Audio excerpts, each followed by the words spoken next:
اور یہ میں نعوذ باللہ کوئی غیر مستند بات نہیں عرض کر رہا ہوں آپ کے سامنے. یہ ممبر ایسی جگہ نہیں ہے کہ یہاں کوئی غیر مستند بات کی جائے. ہمارے بہت سے ذاکرین اور بہت سے شعراء بھی کسی نہ کسی صورت سے نصیریوں کی تعریف کر دیتے ہیں، اور میں بھی اس سے خارج نہیں ہوں. کیوں؟ بہرحال وہ تعریف تو مولا علی کی کرتے ہیں نا، اس لیے مجبور ہو جاتا ہے دل ان کی تعریف کرنے پر. لیکن نصیری ہیں مشرک اور باطل.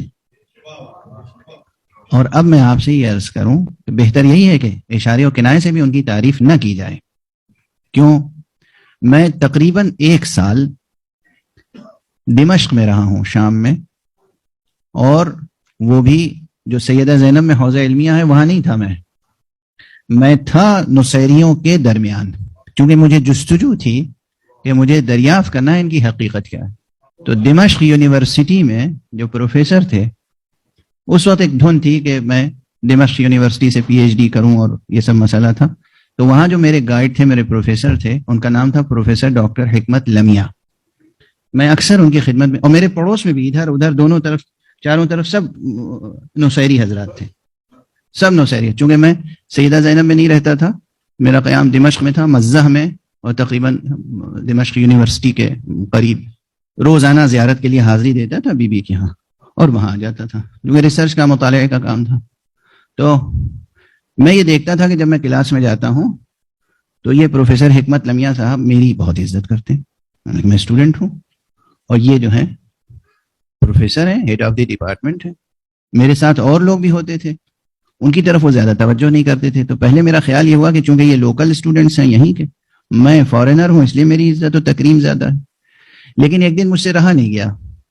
ہوا یہ کہ میں تنہا تھا اس دن، بس پروفیسر تھے اور میں، اور اس کے بعد جو اور ساتھی تھے نہیں آئے. تو میں نے ان سے کہا آپ مجھ پر بہت مہربان ہیں، میں اس کے لیے آپ کا خاص طور پر بہت شکر گزار ہوں. تو مسکرائے. کہا معلوم ہے کہ آپ کا میں کیوں زیادہ احترام کرتا ہوں؟ میں نے کہا کیوں؟ کہا اس لیے کہ آپ شیعہ ہیں. میں نے کہا بہت شکریہ، کہ آپ بھی شیعہ؟ کہا نہیں، میں تو شیعہ نہیں ہوں، میں نصیری ہوں، میں علوی ہوں. اب مجھے تو جیسے وہ پونجی مل گئی جس کی تلاش تھی. میں تو جستجو میں تھا کہ کوئی براہ راست ملے جو کہے کہ میں نصیری ہوں، شیعہ نہیں ہوں. سمجھ رہے ہیں آپ؟ انہوں نے کیا کہا؟ میں شیعہ نہیں ہوں، میں تو نصیری ہوں. فرق یہی واضح ہو گیا. اللہ نے شیعہ کی تعریف کی ہے، رسول نے شیعہ کی تعریف کی ہے، اماموں نے شیعہ کی تعریف کی ہے، اور وہ اپنے منہ سے کہہ رہے میں شیعہ نہیں ہوں، میں نصیری ہوں. راستہ انہوں نے الگ کر لیا نا اپنا. اب جب راستہ الگ کر لیا تو پھر بتائیے کہ آپ کو کس کے راستے پر چلنا ہے. اچھا، اب مجھے اور جستجو ہوئی ہے، تو پہلی کھل کے بات انہوں نے کہی تھی. اب مجھے جستجو ہوئی کہ میں ان کے شیوخ تک جاؤں، جو ان کے پیران طریقت ہیں، جو ان کے شیوخ ہیں، جو ان کے علماء ہیں، اور جو ان کے چھپے ہوئے علمی خزانے ہیں، جو ان کی کتابیں ہیں جو نہیں چھپی ہیں، مخطوطات کی شکل میں ہیں، مینوسکرپٹس ہیں، اس کی جستجو کروں. اور میں اس جستجو میں بڑی حد تک کامیاب ہوا. تو معلوم ہوا کہ وہاں جو علوی ہیں وہ 2 قسم کے ہیں. اب یہ ایک ایسی بات چھڑ گئی کہ اسے چھڑ گئی بس. اب تو مجھے بڑی حد تک کامیابی ملی، اور میں ان کے شیوخ کے ہاں گیا. اب بعض چیزیں ایسی ہیں جو میں اس ممبر سے عرض بھی نہیں کر سکتا، کہ ان کے شیوخ شیخ مذہب، شیخ طریقات، لیکن ان کے گھر کا ماحول بالکل ایسا تھا کہ جیسے کسی یورپ کے آزاد خیال گھرانے کا ماحول ہو، مثلا پردے کے معاملے میں یا اور مسائل میں. اور انہیں فخر تھا کہ وہ علوی ہیں، نصیری ہیں. اور جب مطالعہ بڑھا تو معلوم ہوا کہ یہ تقدیس، دیکھیے جو مشرکین کا انداز ہے، بت پرستوں کا انداز ہے کہ وہ مثلا رام کی بھی پوجا کرتے ہیں، لیکن ایک علاقہ ایسا ہے جہاں راون کی بھی پوجا ہوتی ہے، جہاں شیو کی بھی پوجا ہوتی ہے، اور معلوم ہوا کہ وہ کالی دیوی کی بھی پوجا ہوتی ہے. تو یہ متضاد باتیں. بالکل اسی طرح وہاں میں نے دیکھا کہ یہ عبد الرحمن ابن ملجم جو قاتل ہے امام کا، جس پہ ہم لعن کرتے ہیں، اس کو بہت مقدس سمجھتے ہیں. تقدیس یعنی گویا اس کی پوجا. میں نے کہا یہ کیا معاملہ ہے؟ غور فرمانے دیکھیے جب شیطان بہکاتا ہے تو کس طرح بہکاتا ہے، کفر و شرک جب داخل ہوتا ہے تو کس طرح داخل ہوتا ہے. بالکل ایسے ہی جیسے ہمارے یہاں جو لوگ نصیری تو نہیں ہے، نصیری پن آ گیا ہے ان میں، تو وہ کیا کرتے ہیں، ہم مسجد میں نہیں جائیں گے، کیوں صاحب مسجد تو مقتل ہے مولا کا. دیکھا منطق، یہ بالکل ویسی ہی منطق ہے. مسجد تو مقتل ہے حضرت علی کی، تو ہم کیوں جائیں گے مقتل میں؟ مسجد مسجد ہے. اور ہمارے یہاں مسجد کی اپنی حرمت ہے، مسجد کی اپنی فضیلت ہے، مسجد میں جا کے نمازیں پڑھنے اور عبادت کرنے اور تلاوت کرنے کا ثواب ہے. مسجد میں اللہ نے، اللہ کے رسول نے، مولا علی نے بلایا ہے، کہا کہ مسجد کو آباد رکھو.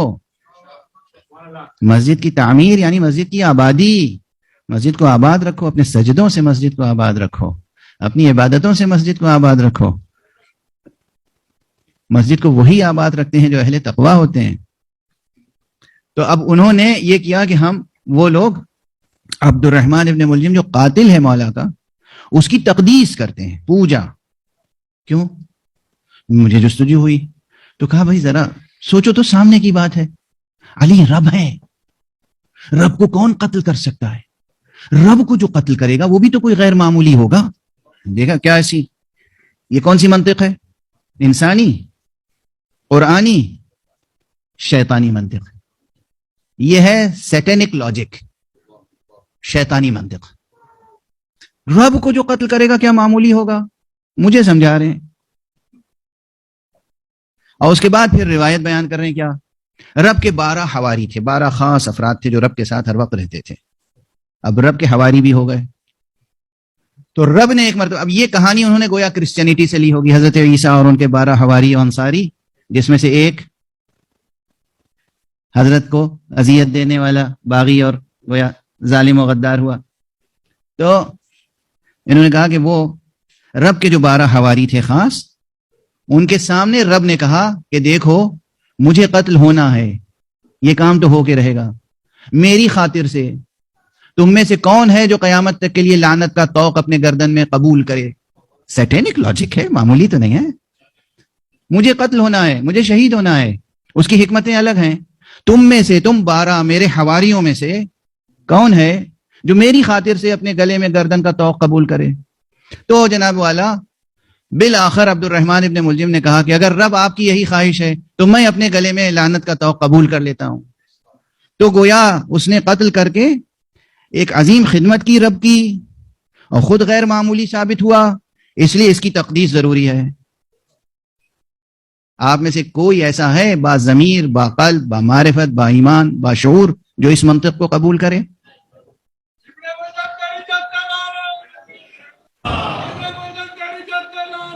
جزاک اللہ. جزاک